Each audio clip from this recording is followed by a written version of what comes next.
नमस्कार, मीनास किचन मध्ये तुम्हा सर्वांचं स्वागत आहे। चला तर मग आज काय बनवायचंय आपल्याला पाहूया। आज आपल्याला बनवायची आहे साबुदाण्याची खिचडी। तर त्याच्यासाठी लागणारे साहित्य मी दाखवते तुम्हाला। याच्यात घेतलेला आहे मी साबुदाणा। हे साबुदाणा कने मी 1 ते 1.5 वाटी घेतलेला आहे। तो काय केला, रात्री भिजू घातला आणि आता आपण सकाळी याची साबुदाण्याची खिचडी बनवणार आहेत। तर मग साबुदाणा चांगला भिजलेला आहे आपला। हे आहे 1 बटाटा, ते कट करून घेतलंय मी, त्याचे वरचे साल काढलंय आणि ते काय केलेलं आहे, कट केलेलं आहे बारीक। हे असे बारीक काप केलेले त्याचे। आणि त्याच्यासाठी साबुदाण्याच्या खिचडीसाठी लागणारे हे हिरव्या मिरच्या घेतल्यात मी 5-6। त्याच्यानंतर हे आहे शेंगदाणे, अर्धी वाटी शेंगदाणे घेतलेलेत मी। आणि आपल्याला लागण्यास मीठ लागणार आहे, मीठ पण घेतलंय। बरेच जण शेंदी लोण पण टाकतात, पण मी मीठच वापरते। आणि आता आपण काय करूया, याच्यात तेल टाकून घेऊया। तेल आपलं गरम होतंय।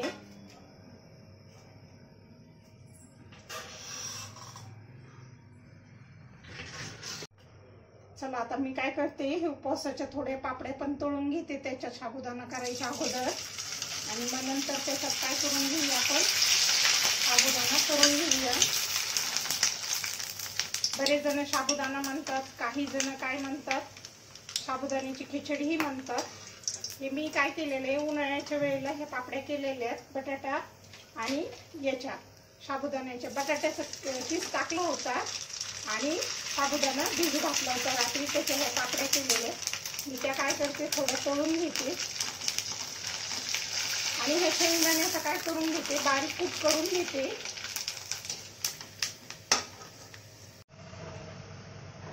याच्यात मी तेल काढून घेतलेलं, याच्यातलं हे पापड्या तळलेत ना आपण, तेल जास्त झालं होतं ना, तर तेल काढून घेतले मी। याच्यात 2-3 चमचे तेल, 2-3 पळ्यास तेल टाकलेलं आहे, जास्त नाही टाकलेलं मी। त्याच्यात काय करून घेणार आहे, आपण हा बटाटा ही कट करून घेतला होता ना, तो टाकून घ्यायचा आहे। बटाटा थोडे वेळ पाण्यात ठेवला होता मी, काळा पडतो त्याच्यामुळे। हा चांगला आपल्याला लालसर करून घ्यायचा आहे।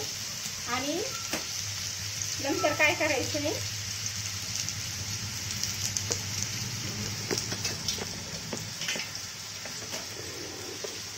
आपल्याला हे शेंगदाणे आणि ह्या हिरव्या मिरच्या बारीक करून घ्यायच्या। तर मी काय करते, हे शेंगदाण्याचं कूट करते आणि त्याच्यातच मी मिरच्या टाकणार आहे।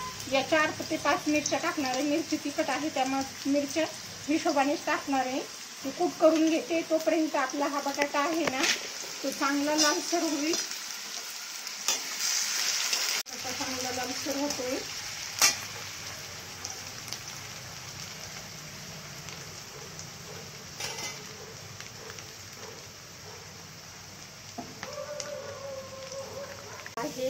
मी त्याच्यात काय करते, हा साबुदाणा टाकून घेते। रात्री भिजवला ना तर साबुदाणा चांगला भिजला जातो। त्याच्यातलं रात्री पाणी टाकायचं, 1 वाटी साबुदाणा असेल ना तर त्याला अर्ध भरेल एवढं पाणी, साबुदाण्यात पाणी टाकायचं आणि भिजून द्यायचं। परत नंतर 10-15 मिनिटांनी काय करायचं, ते पाणी काढून घ्यायचं आणि रात्रभर साबुदाणा भिजू घालायचा। आता आपण चवीनुसार मीठ टाकतो त्याच्यात। मी काय करते, मीठ टाकते थोडंसं, चमचेच्या हिशोबाने 1 चमचा टाकलेला आहे। आणि आपण हा शेंगदाण्याचा कूट केला होता ना, त्याच्यात मी हिरवी मिरची 1 टाकली आणि शेंगदाणे टाकले होते। याच्यात टाकून घेतो शेंगदाण्याचं कूट। हिरवी मिरची याच्यातच टाकली ना छान लागतो खायला। फक्त मिरची टाकताना हिशोबाने टाका, जास्त तिखट होणार नाही किंवा फिक्क राहणार नाही याची काळजी घ्या।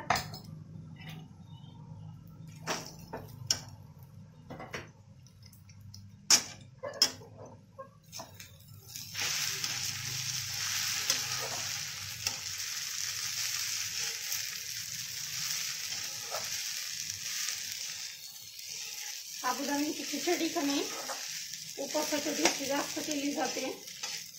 आपण एरवी पण करून खाऊ शकतो, पण त्यातली त्यात उपवासाच्या दिवशी आवर्जून करण्यात येते.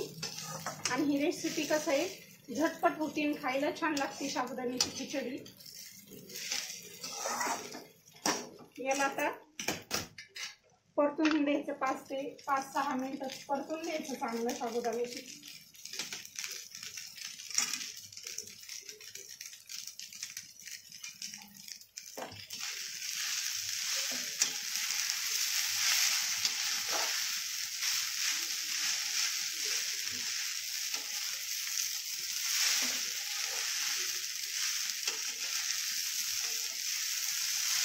याला सतत हलवत राहायचं, नाहीतर काय होतं, खाली चिटकलं जातो, करपलं जातो साबुदाणा.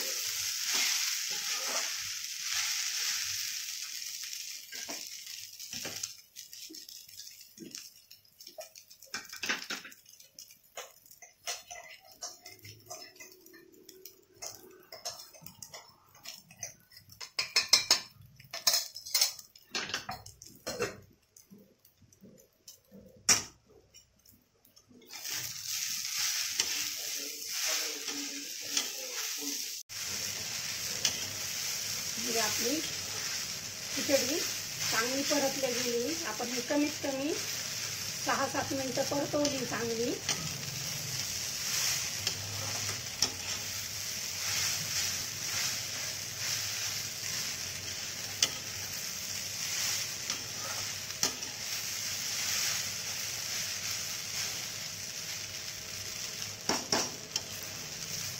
आम्ही मीठच वापरतो. बरेच जण काय करतात, ते शेंगदाणे लोण वापरतात. त्याची टेस्ट वेगळी लागते, म्हणजे उपवासासाठी चांगलं असतं, पण आम्ही मिठाचाच वापर करतो. चालेल, घेऊया आपण खायला. चला तर मग झाली आपली साबुदाण्याची खिचडी तयार झालेली आहे. आपण हा साबुदाण्याची खिचडी करून घेतलेली आहे. त्याच्यासाठी हे लिंबू पण घेतलंय मस्त, त्याच्यावर लिंबू पिळा आणि खिचडी खाऊन घ्या. हे आहेत साबुदाण्याच्या पापड्या आणि हे आहेत शेंगदाणे पापड्या बरोबर खाण्यासाठी. तुम्हाला ही रेसिपी कशी वाटली ते सांगा आणि मीनाज किचनला लाईक करा, शेअर करा आणि सबस्क्राईब करा. चालेल, धन्यवाद.